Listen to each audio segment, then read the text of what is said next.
2026-এর মাধ্যমিকের গণিত আর ভৌতবিজ্ঞান একটু প্রশ্নপত্র কঠিন মনে হলেও অন্যান্য বিষয় তোমাদের খুব ভালো পরীক্ষা হয়েছে এবং নির্বিঘ্নে 2026-এর মাধ্যমিক পরীক্ষা শেষ হয়েছে। এখন তোমাদের মনের মধ্যে অনেক প্রশ্ন, যেমন ধরো যাদের ভৌতবিজ্ঞান বা গণিত একটু খারাপ হয়েছে তাদের মনের মধ্যে প্রশ্ন আসছে যে স্যার পরীক্ষায় কি গ্রেস মার্ক দেওয়া হয়। আমি তোমাদের বলবো পরীক্ষায় গ্রেস মার্ক দেওয়া হয়। তোমাদের এই কথা শুনলেই আবার হয়তো মনে প্রশ্ন আসবে যে স্যার কতটা গ্রেস মার্ক দেওয়া হয়, সেটাও তোমাদের আজকে আমি এই ভিডিওতে জানিয়ে দেব। এর পাশাপাশি তোমাদেরকে জানাবো যেটা সকলের মনের মধ্যে বড় প্রশ্ন, যে মাধ্যমিকের রেজাল্ট কবে বের হবে, সেটাও তোমাদের কিন্তু জানিয়ে দেব। আর জানাবো মাধ্যমিকে first division, second division, third ডিভিশনে কত নম্বরে হয়, স্টার মার্কস কত, লেটার মার্কস কত। কাজেই আজকের এই সংক্ষিপ্ত ভিডিওটা তুমি প্রথম থেকে শেষ পর্যন্ত দেখো। যদি ভালো লাগে একটা লাইক করে দাও, হাইপ করো। চ্যানেলে নতুন হয়ে থাকলে চ্যানেলটাকে সাবস্ক্রাইব করে পাশের বেল আইকনটা প্রেস করে নোটিফিকেশনটাকে অল করে রাখো, কারণ রেজাল্ট সংক্রান্ত যদি কোনো আপডেট স্কুলে আসে সবার আগে তোমাদের সঙ্গে আমি তা শেয়ার করব। প্রথমেই বলি তোমাদের প্রত্যেকের পরীক্ষা খুব ভালো হয়েছে।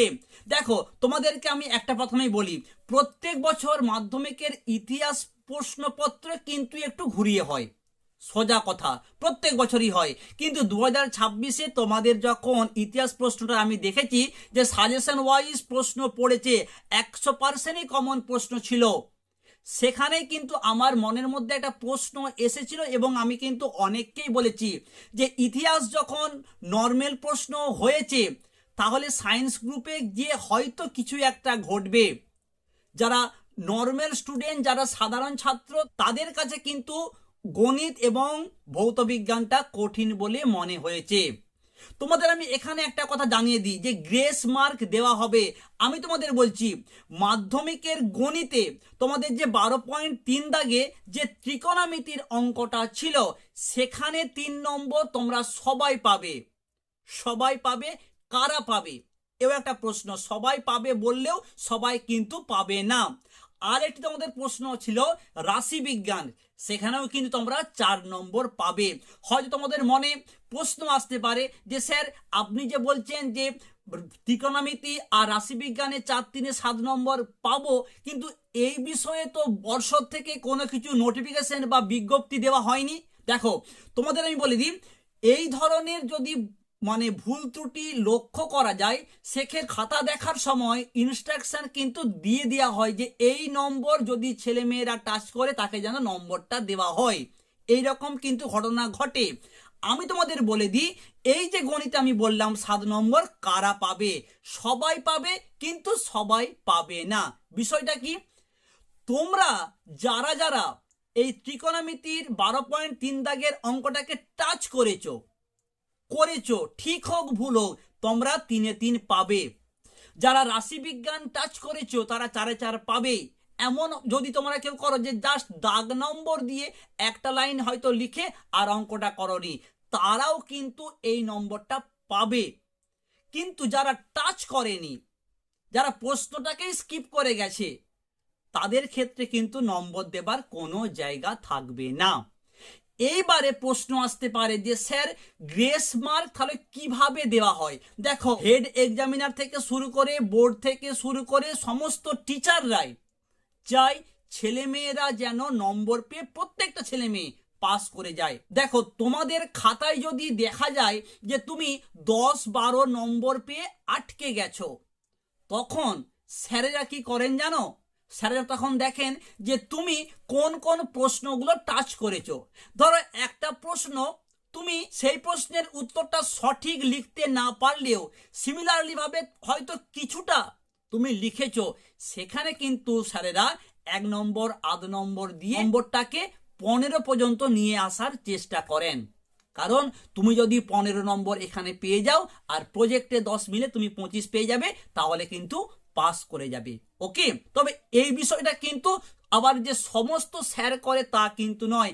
বেশ কিছু স্যার রয়েছেন যারা স্ট্রিক্টলি তুমি যা লিখবে তাই নম্বর তারা দেবেন, এক্সট্রা নম্বর দেবেন না, এমনটাও কিন্তু হয়েছে। তবে আমি আবারও বলবো তোমাদেরকে আশ্বস্ত করার জন্য, ম্যাক্সিমাম টিচাররাই চান যে স্টুডেন্টরা যাতে পাস করে যায়, সেটাই কিন্তু ঘটে। ওকে, এই বিষয়টা নিয়ে তোমরা টেনশন করো না। কেউ যদি 12-13 নম্বরে গিয়ে আটকে যাও, তাদেরকে অবশ্যই 15-16 নম্বর পাওয়ানোর স্যারেরা আপ্রাণ চেষ্টা করে। ঠিক আছে, এরপরে আসি ডিভিশনের বিষয়টা। দেখো, মাধ্যমিকে 5 নম্বর তুমি যদি 25 পাও তাহলেই তুমি পাস করে যাবে। অর্থাৎ তুমি প্রজেক্টে, তুমি স্কুল থেকে তোমাকে দেওয়া হয়েছে 10, আর রিটিনে 90 এর মধ্যে তুমি যদি 15 পাও তাহলেই 15, 10-এ 25, তাহলে তুমি পাস করে যাবে। তোমাদের থার্ড ডিভিশন হচ্ছে 25 × 7 175। তুমি যদি 25-এর কম পাও তাহলেই তুমি কিন্তু সেই বিষয়ে ফেল করে যাবে, তোমাকে পরের বছর আবার সেই বিষয়ের উপর পরীক্ষা দিতে হবে। এটা হচ্ছে থার্ড ডিভিশন নম্বর। সেকেন্ড ডিভিশন কত না, সেকেন্ড ডিভিশন হচ্ছে 45 × 7, অর্থাৎ 315 তুমি যদি পাও বা 315 তার বেশি যদি তুমি পাও তাহলে হবে সেকেন্ড ডিভিশন। আর ফার্স্ট ডিভিশন 60% তুমি যদি নম্বর পাও, অর্থাৎ 60 × 7, অর্থাৎ 6-7-42, 420 বা তার বেশি যদি তোমার নম্বর পাও তুমি হবে ফার্স্ট ডিভিশন। আর লেটার মার্কস, দেখো লেটার মার্কস সাবজেক্টের উপর হয়। তুমি যদি কোনো সাবজেক্টে 80+ নম্বর পাও, 80 বা তার বেশি পাও, তাহলেই হবে লেটার মার্কস। আর স্টার মার্কস যেটাকে বলা হয়, তোমরা হয়তো শুনেছো যে তোমাদের আগের দাদারা বা দিদিরা মাধ্যমিকে ফার্স্ট ডিভিশন নয়, সেকেন্ড ডিভিশন নয়, থার্ড ডিভিশন নয়, স্টার মার্কস পেয়ে পাস করেছে। তাহলে কি হবে, স্টার মার্কস মানে হচ্ছে 75 × 7 সমান স্টার মার্কসের যে নম্বরটা আসে 525। তাহলে তুমি যদি 175 থেকে 314 পর্যন্ত নম্বরটা পাও, এটা হবে থার্ড ডিভিশনের নম্বর। আর তুমি যদি 315 থেকে 419 পর্যন্ত এই নম্বর মধ্যে তোমার নম্বর থাকে তাহলে হবে সেকেন্ড ডিভিশন। আর 420 থেকে 524 পর্যন্ত হবে ফার্স্ট ডিভিশন। আর 525-এর উপরে হবে স্টার মার্কস। ওকে, এটাই মোটামুটি নর্মাল হিসাব করা হয়। এরপরে আসবো যে রেজাল্ট কবে বের হবে। দেখো, 90 দিনের মধ্যে মাধ্যমিকের রেজাল্ট বের করতে হবে। আমরা যদি আগের বছরগুলো দেখি, 2025 সালে রেজাল্ট বের হয়েছিল 69 দিনের মাথায়। আমি আবারও বলছি, 2025 সালে রেজাল্ট বের হয়েছিল 69 দিনের মাথায়। এই বছর যেহেতু ভোট, আমরা আশা করতে পারি 69 দিনের হয়তো আগেই তোমাদের রেজাল্টটা বের হয়ে যাবে।